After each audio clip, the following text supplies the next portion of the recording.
Bienvenue.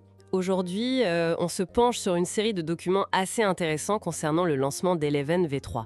C'est par Eleven Labs. Oui, tout à fait. On a des annonces officielles, des retours d'utilisateurs, et tout semble pointer vers une grosse avancée pour les voix générées par IA. Le point clé qui ressort partout, c'est cette affirmation, assez audacieuse, non? Que les voix seraient maintenant indiscernables des voix humaines. C'est exactement ça, et donc notre objectif aujourd'hui, c'est un peu de décortiquer ça. Qu'est-ce que ça veut dire indiscernable? Quelles sont les fonctions derrière, d'après les sources? Et pourquoi est-ce que ce lancement est présenté comme si crucial? Alors, commençons peut-être par cet événement à Londres, là, en juin 2025. Une présentation privée, si j'ai bien compris. Oui, c'est ça. Les sources parlent d'investisseurs, de créateurs de contenu, des noms comme Tim Armou, Casper Lee sont cités, et puis des entrepreneurs de l'IA. Et la réaction, elle était comment? D'après les textes, un unanime. Stupéfaite même.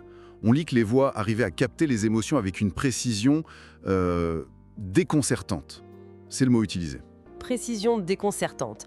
Expression humaine sous forme numérique, c'est vrai que ce sont des termes forts. Ça nous amène aux capacités techniques alors. Ce contrôle des émotions, ça marche comment en gros?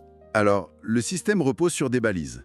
Des petites commandes textuelles entre crochets comme triste ou joyeusement.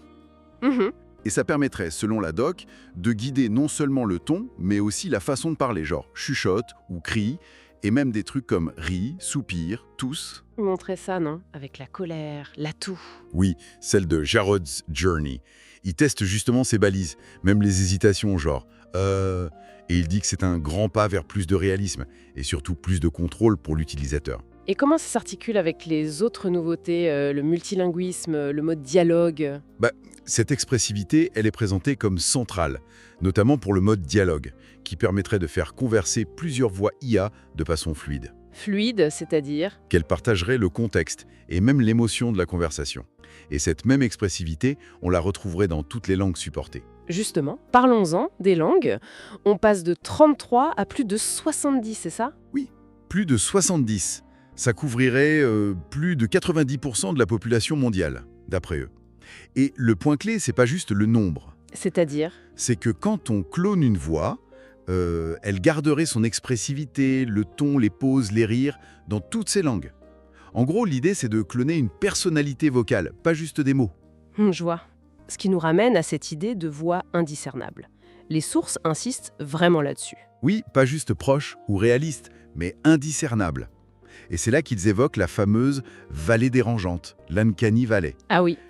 L'idée, selon eux, c'est que cette technologie permettrait enfin de la franchir. D'avoir une écoute qui ne soit plus perçue comme artificielle ou un peu bizarre, mais comme naturelle. D'accord.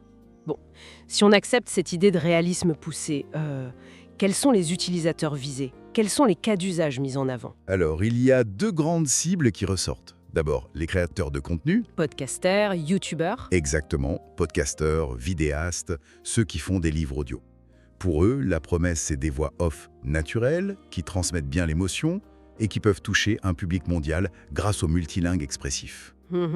Et la deuxième cible, les entreprises. Oui, les documents parlent beaucoup d'agents conversationnels pour le support client, plus humains, multilingues, avec potentiellement une baisse des coûts. D'accord. On parle aussi de modules d'e-learning plus engageants, d'assistants virtuels, et même de cloner une voix de marque pour une communication cohérente partout dans le monde. On sent bien l'ambition commerciale, oui. D'ailleurs, il y a une offre de lancement assez agressive, non? Ah oui, carrément.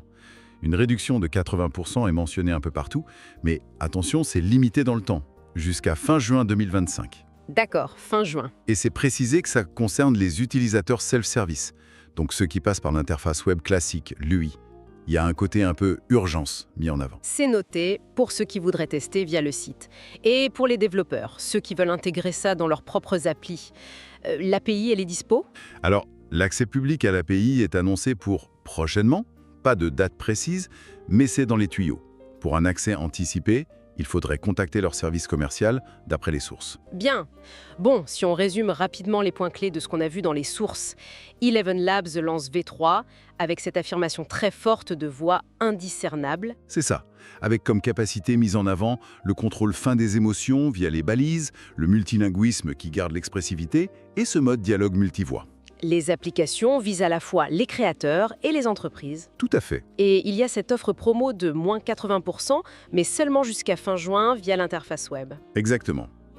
Et tout ça, ça nous amène à une dernière question, je trouve, qui découle directement de cette insistance sur le côté indiscernable et l'expression des émotions humaines. Oui, vas-y. Mais si on prend ces affirmations au mot, si vraiment ces voix IA deviennent impossibles à distinguer des nôtres, et capables de véhiculer toute notre palette d'émotions, qu'est-ce que ça implique au fond? Bonne question. Comment ça pourrait changer la création, la communication, notre rapport à la technologie au quotidien finalement? Voilà, c'est une question assez vertigineuse, je trouve. Oui, une question ouverte pour finir cette exploration. Merci. Merci à toi.